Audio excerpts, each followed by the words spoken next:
PDM मशर जनाब मौलाना फजल रहमान साहब, the PDM the मुख्तलिफ पार्टों अकाबरीन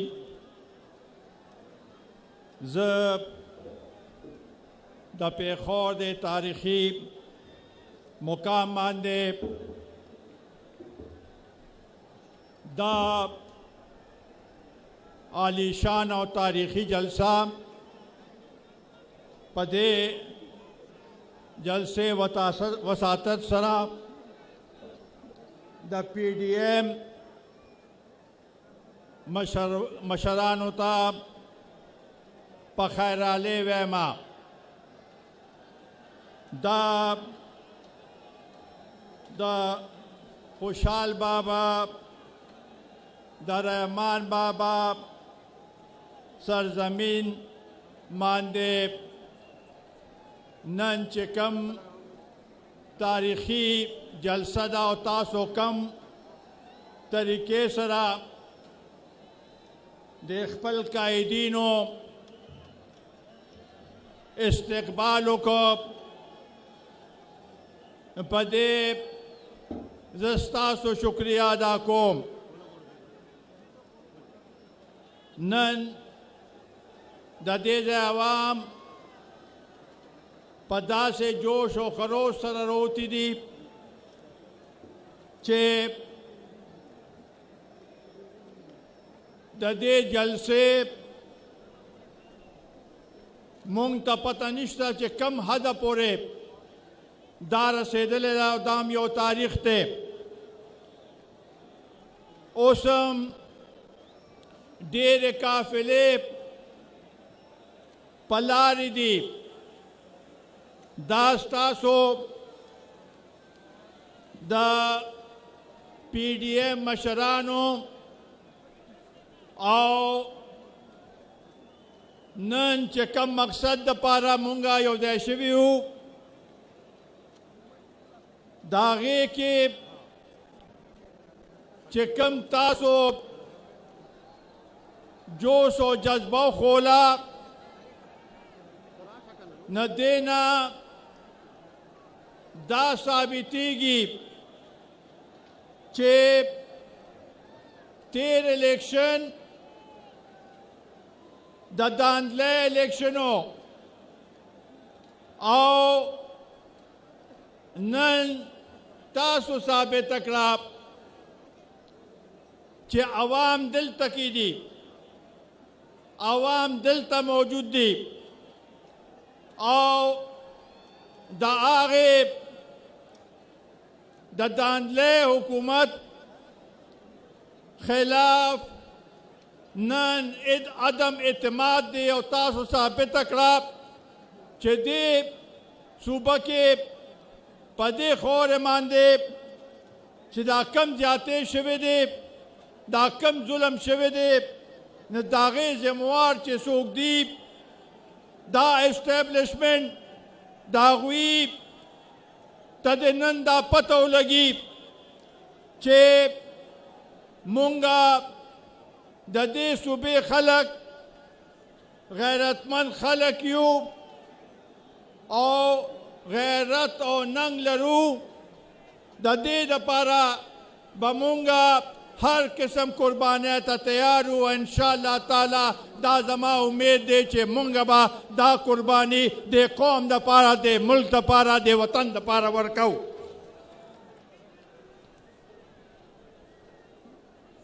इस इलाके पे इस खिते में अरसा दराज से मुख्तलिफ तजुर्बे किए गए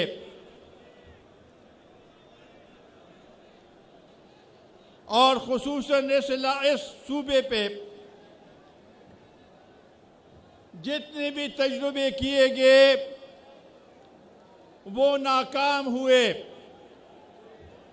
और मौजूदा PTI का जो तजुर्बा था वो भी मुकम्मल तौर पर नाकाम हुआ है। इस सूबे में जो हुकूमत है वो रिमोट कंट्रोल से चल रहा है। इन्होंने इस सूबे की तर्जुमानी तो क्या 7.5 सालों में इस पुख्तून कौम की कोई रहनुमाई नहीं की। अपने हक छीनने के लिए, अपने हक मांगने के लिए भी इन्होंने कोई तगोदो नहीं की। आज ये सूबा इतना पासमानदा रह गया है।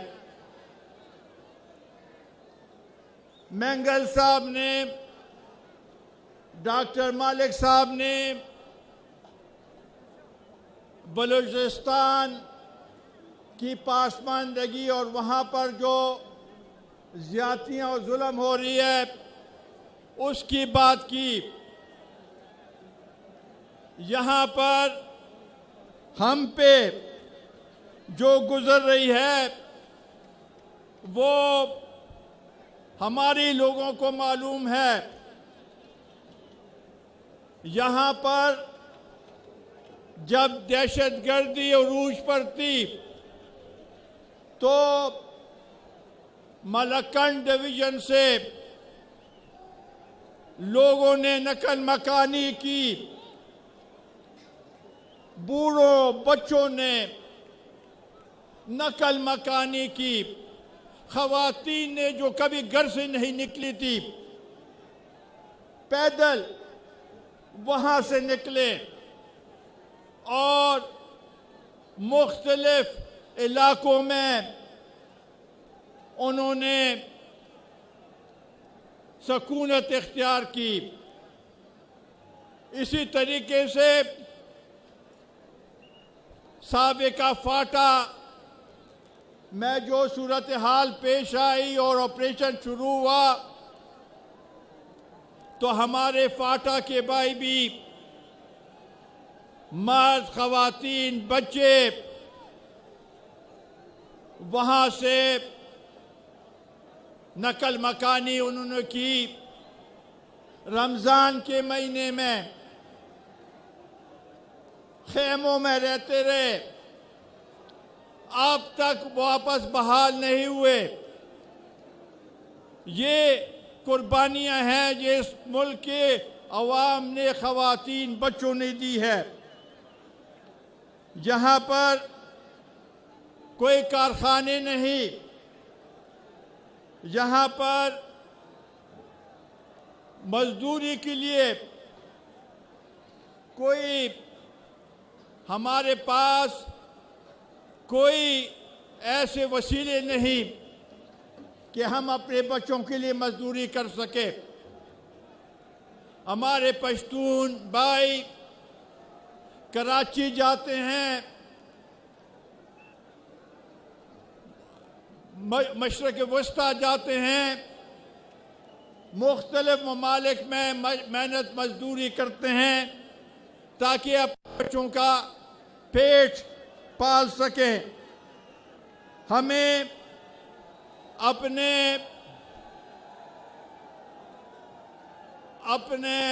खालिस बिजली के खालिस मुनाफा जो है वो अब तक नहीं मिला। ऑयल एंड गैस में जो हमारे हक बनता है वो हमें नहीं मिलता। ये मसले हमारे हैं और हम अगर आज पीडीएम के साथ हैं, पीडीएम के डिक्लेरेशन के पाबंद हैं, पीडीएम के चार्टर के पाबंद हैं, तो हम ये अपने उन पार्टियों से उन बड़ी पार्टियों से हम ये सुनना चाहते हैं, हम उनसे चाहते हैं कि वो अहद करे कि मरकज में अगर उनकी हुकूमत आई तो वो इस धरती, इस सरजमीन को, जो यहाँ पर पुख्तून रहते हैं, जिन्होंने कुर्बानियाँ दी हैं, उनको नहीं भूलेंगे। और अगर वो भूलेंगे तो ये नाइंसाफ़ी होगी, और ये नाइंसाफ़ी हमें काबिल कबूल किसी सूरत में भी नहीं होगी।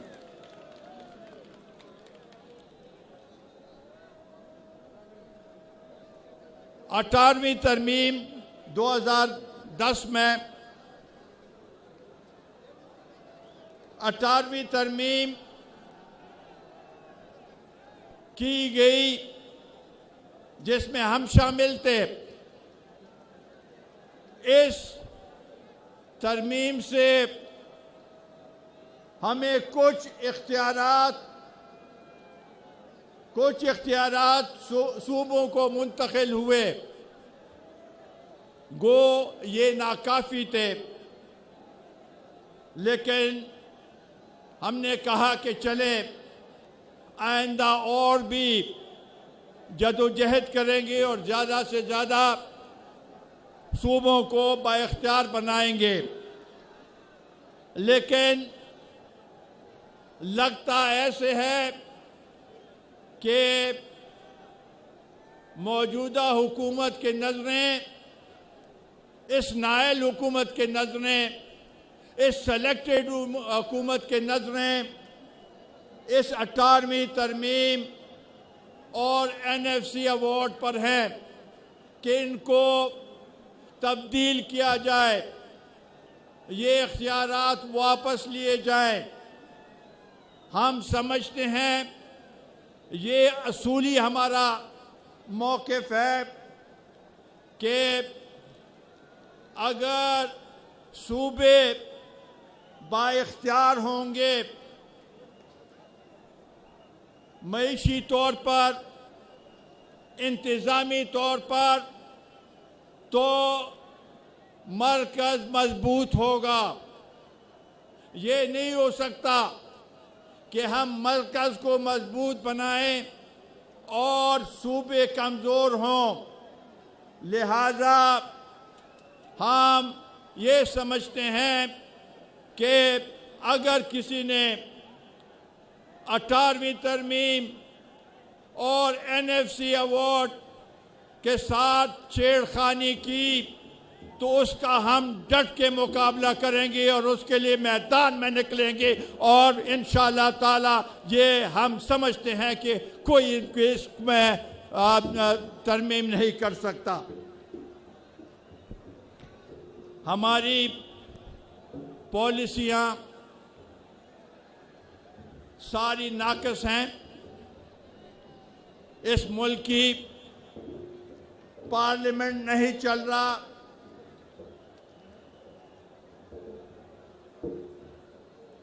इमरान नियाज़ी के इत्तेहादी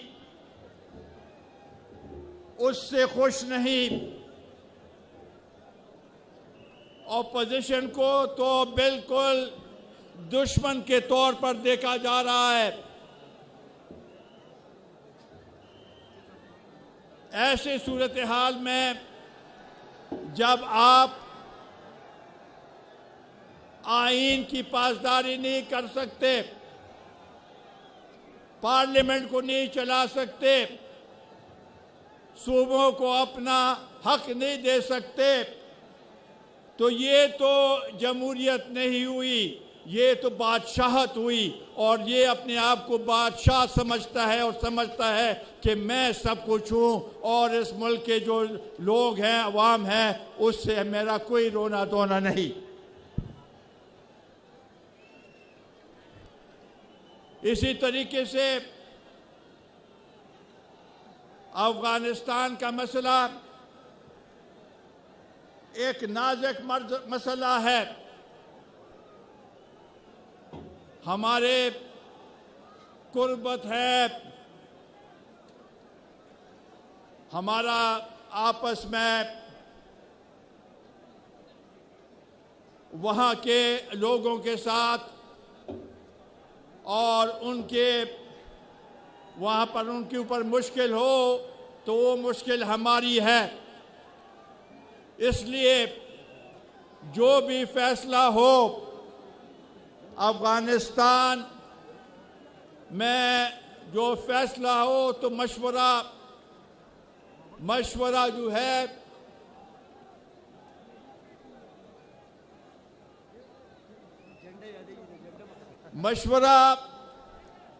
मशवरे के बगैर अगर कोई फैसला किया गया तो ये फैसला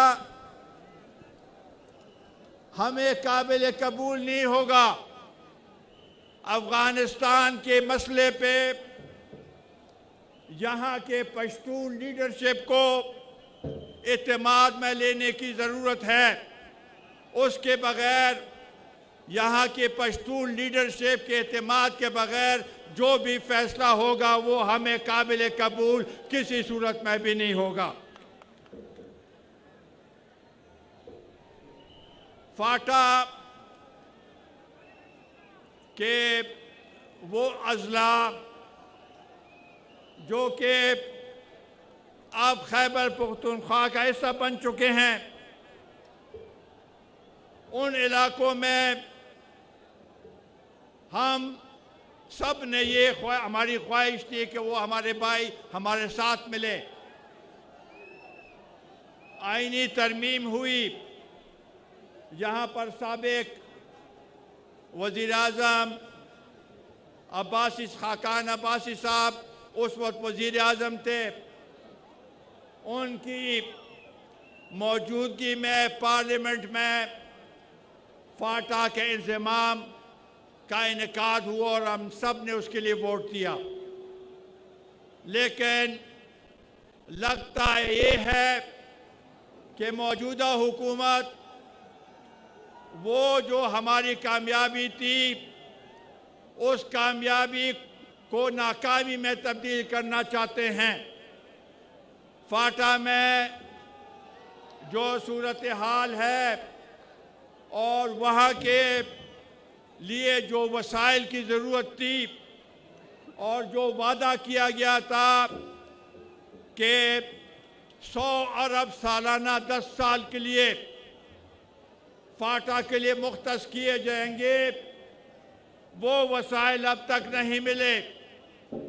वहाँ पर जो सूरत हाल अब है वो जो अवाम है वहाँ के और रियासत के दरमियान खलीज है और ये खलीज दिन ब दिन बढ़ता जा रहा है। अगर इसका बरवक्त सदेबाब नहीं किया गया तो इसके नताइज बहुत ख़तरनाक होंगे। हम समझते हैं कि वहाँ पर चेक पोस्टों पे जो तजलील की जाती है पश्तूनों की, वो पश्तूनों की रवायत के मुताबिक नहीं। इसको हम किसी सूरत में मानने के लिए तैयार नहीं कि यहाँ पर जो पश्तून है उनको तजलील की जाए। ये हम समझते हैं कि इससे हालात मज़ीद ख़राब होंगे। फॉरेन पॉलिसी हमारी इस लिहाज से नाक़िस है। फॉरेन पॉलिसी हमारे वो ममालिक जो कि हमारे करीबी दोस्त थे, आज वो भी हमसे दूर चले गए। हमारे जितने भी हमसाया ममालिक थे वो भी आज हमारे उनके साथ वो ताल्लुक़ नहीं।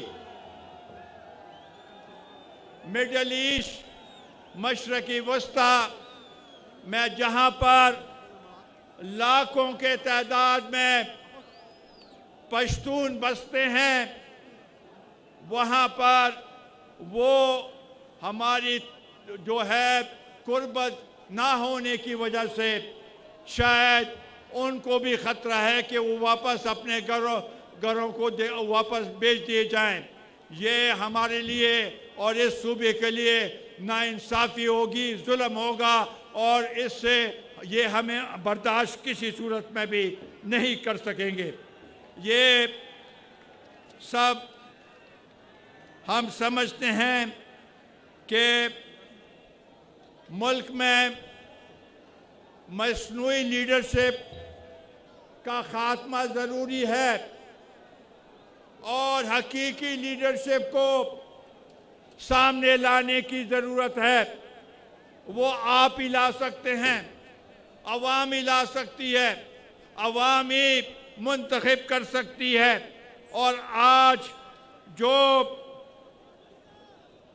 रियासत और अवाम में जो खलीज है, मरकज़ और सूबों में जो बदएतिमादी है, इसके लिए ज़रूरी है कि मुल्क में एक नया इमरानी मुआहदा तय पाया जाए ताकि हम बैठ के और अपने हक के लिए बात उठा सकें।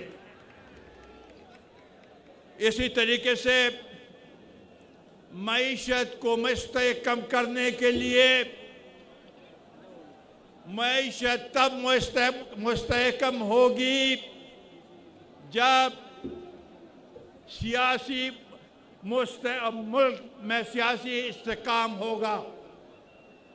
सियासी इस्तेकाम तब होगा जब जमहूरियत चलेगी, जब पार्लियामेंट चलेगा, जब आइन की बालादस्ती होगी। और ये नहीं होगा तो मुल्क की मईशत जो है वो भी ठीक नहीं हो सकती। लिहाजा हम ये समझते हैं कि नए इमरानी मुआहदा के साथ एक नेशनल डायलॉग की ज़रूरत है ताकि मुल्क में सही मानों में जमहूरियत भी बहाल कर सके, मईशत को भी बहाल कर सके। यहाँ पे जो महंगाई है, महंगाई इस अरूज पे पहुँच गई है कि आज लोग 2 वक्त का खाना नहीं, 2 वक्त का खाना अपने बच्चों के लिए नहीं कर सकते। इमरान खान कहता है कि मुल्क में महंगाई नहीं, वो कहता है कि ये तो अपोजिशन का एक प्रोपेगेंडा है। मैं आपसे पूछना चाहता हूं, क्या मुल्क में महंगाई है? क्या मुल्क जो जिस तरीके से चलाया जा रहा है इसी तरीके से चलाया जाए तो महंगाई मुल्क में इतनी ज़्यादा है कि शायद इसको पता नहीं।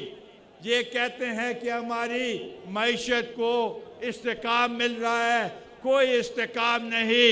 इसने मुल्क का बेड़ा गर्क कर दिया है और हमने अब निकल के ये अहद करना है कि हम अब इसके बाद कोई ऐसा सिस्टम नहीं हम चाहते, ऐसे हुकूमत हम नहीं चाहते जो अवाम के नुमाइंदा ना हो।